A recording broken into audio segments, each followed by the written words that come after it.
Agora quero que você abra comigo, se puder, no capítulo 18 do Evangelho de João, versículos 37 e 38. Apenas uma ou duas frases. Hoje quero falar sobre o tema, o abismo da credibilidade. O abismo da credibilidade. Ouvimos muito hoje em dia sobre esse abismo da credibilidade. E aqui temos uma passagem muito interessante em um encontro que Jesus Cristo teve com Pilatos. Jesus disse: todo aquele que é da verdade, ouve a minha voz. E então Pilatos disse, e tenho certeza de que ele disse isso de forma reflexiva e melancólica. Ele fez esta pergunta: o que é a verdade? E é sobre isso que muitos dos debates americanos atuais se tratam. O que é a verdade? É isso que uma universidade busca. A verdade no campo da ciência, filosofia, psicologia e em muitas outras disciplinas. O que é a verdade? Como alcançamos a verdade e como sabemos que a temos quando a encontramos? O debate que está acontecendo neste país agora sobre a guerra, ou o debate que tivemos recentemente sobre My Lai, ou ainda o debate que está se desenrolando sobre vigilância, até onde se pode ir? Tudo isso fala sobre a verdade e traz à tona uma espécie de abismo de credibilidade. Pilatos deve ter enfrentado o mesmo dilema há 2000 anos. Ele teve seu próprio abismo de credibilidade. Ele perguntou a Jesus, o que é a verdade? Agora, por que a Bíblia é chamada de Santa Bíblia, quando há tanta luxúria, ódio, ganância, guerra e sexo nela? Por que a chamamos de Santa Bíblia? Não existe livro que tenha mais ódio, mais matança, mais guerra, mais crueldade, mais perversidade, mais engano do que a Bíblia. Mas ainda assim ela é chamada de Santa Bíblia. Sabe por quê? Porque a Bíblia diz a verdade.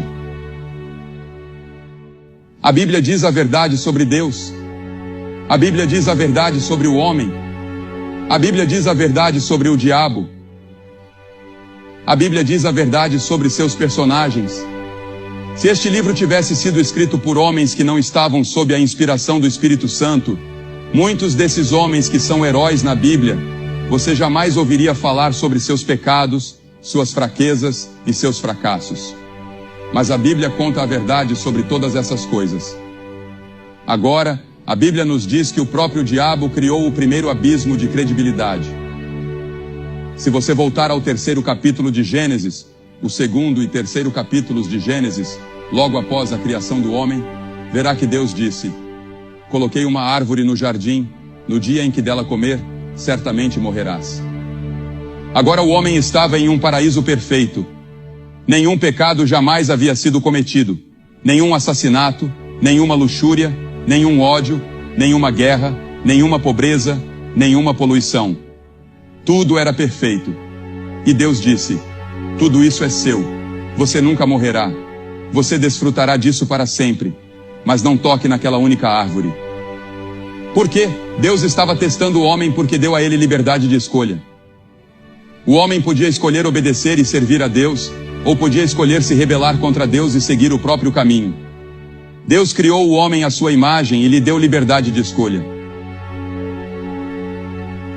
A Bíblia diz que o diabo veio a Adão e Eva e os tentou. E eis o que o diabo disse.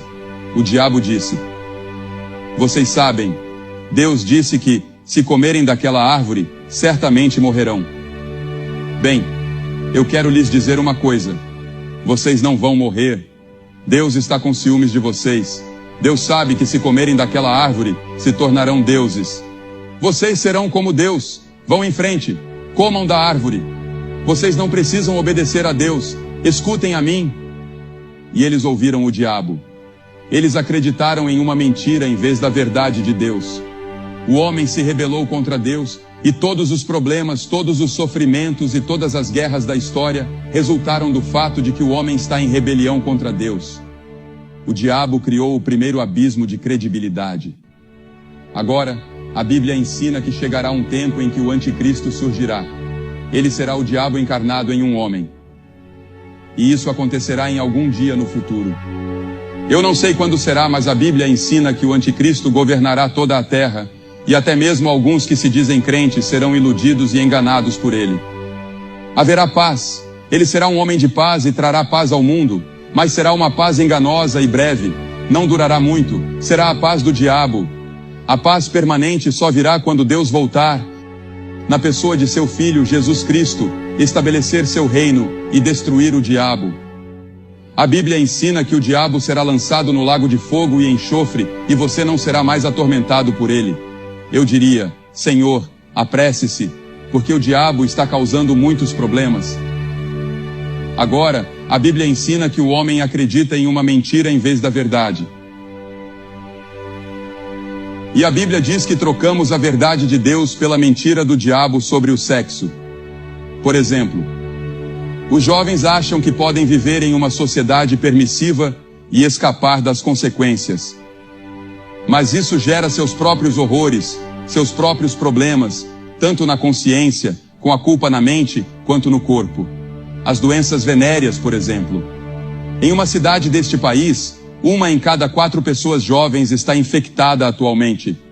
Isso causa insanidade, cegueira e tantas outras coisas. Mas você não pode dizer nada a eles. Eles acham que podem escapar. Ainda assim, muitos jovens estão ouvindo de todos os lados que a única maneira de ser feliz é ter sexo fora do casamento. Bem, quero lhe dizer, a Bíblia diz que o salário do pecado é a morte. E você nunca pode cometer um pecado sexual e escapar impune. Deus garantirá que você seja descoberto e pague por isso. Ou as drogas. Você sabia que li outro dia na Flórida que o uso de drogas aumentou? E que o consumo de drogas pesadas na Flórida cresceu, em 15 anos, 6.000%? Até agora, milhões de jovens e adultos estão envolvidos com drogas, e logo poderíamos nos tornar uma nação de drogados. E suponha que um inimigo viesse a uma nação drogada e dissesse, rendam-se, ou então, não teríamos forças para levantar um dedo porque estaríamos drogados, ou o álcool. Agora, sabemos que o alcoolismo é uma doença. Mas não começa como uma doença. Começa com um ato deliberado.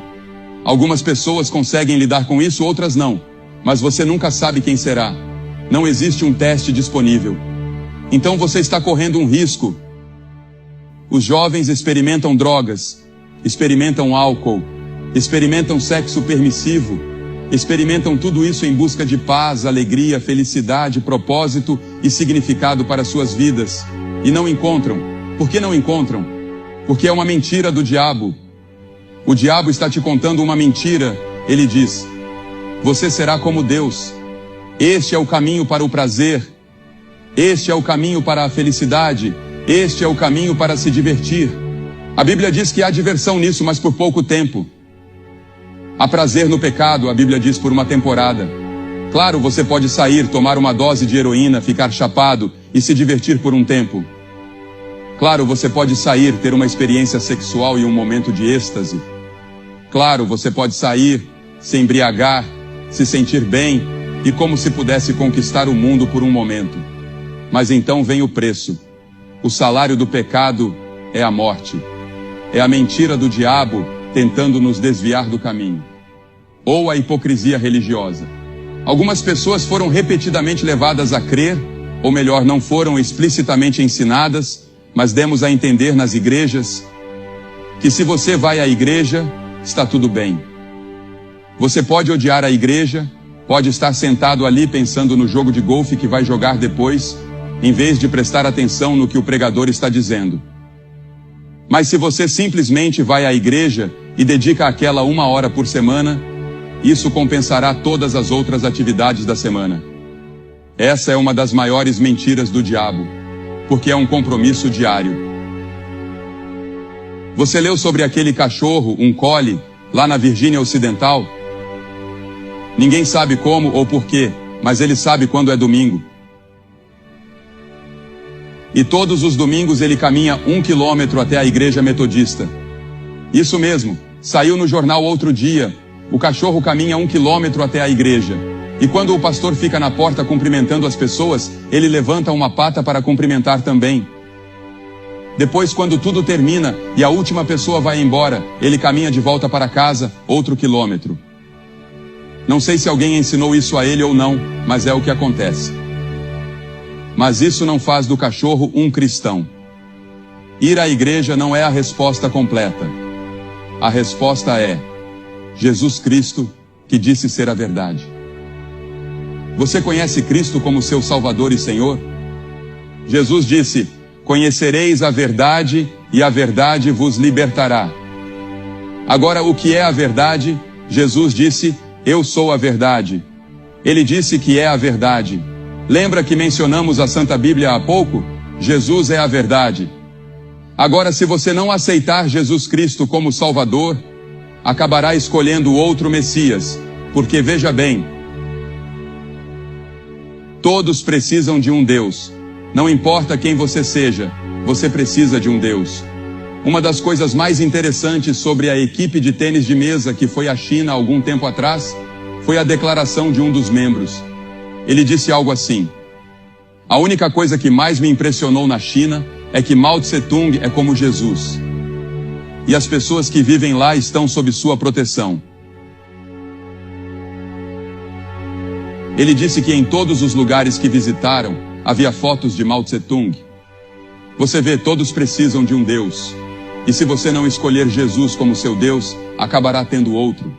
Essa é a razão pela qual muitos jovens estão se voltando para Satanás, para todo tipo de bruxaria, ou para o Zen budismo e tantas outras coisas. Todos precisamos de algo para adorar, para acreditar, para entregar nossas vidas. Por que não escolher Jesus, Jesus Cristo? Veja o que a Bíblia diz sobre Jesus.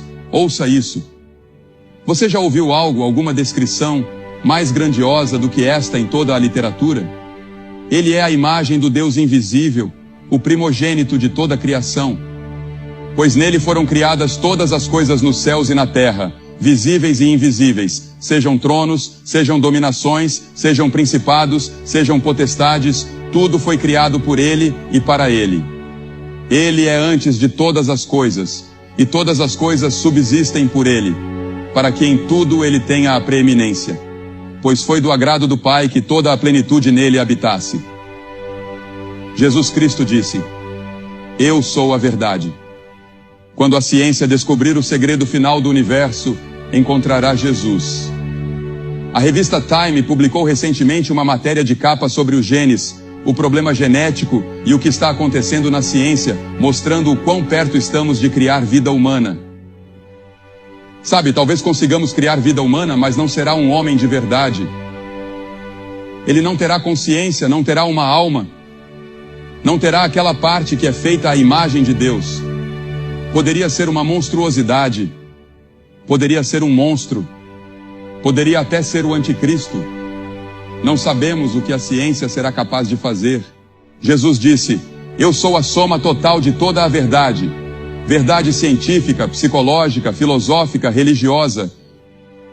Tudo o que você está buscando para trazer paz, alegria, felicidade e propósito à sua vida, eu sou. Agora, essa é a luta intelectual que vocês, estudantes, terão que enfrentar. Essa foi minha dificuldade intelectual, eu não conseguia provar. Mas a Bíblia continua a indicar que se eu aceitasse Jesus Cristo como Salvador e Senhor, e o tornasse o Senhor da minha vida, Ele perdoaria todos os meus pecados, se tornaria o segredo do propósito e do significado da minha existência, daria uma razão para viver, e traria alegria e paz ao meu coração. Agora, Ele não disse que tiraria os seus problemas. Aqui é onde muitos jovens se confundem. Ele não promete remover os problemas. Ele não promete eliminar todas as dificuldades. Jesus promete paz, graça e alegria no meio delas. Ele promete dar um propósito para a sua vida. Na semana passada, assisti a um filme em Hollywood, em um estúdio privado. Ele será lançado em breve e se chama The Lost Generation. Mostrava milhares de jovens em todo o mundo se manifestando por diversas causas, buscando respostas para os dilemas e problemas que os preocupam: guerra, poluição e tantas outras coisas.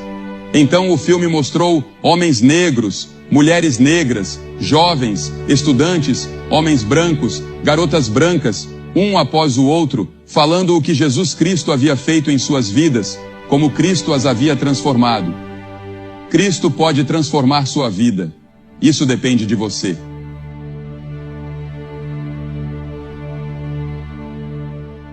se você depositar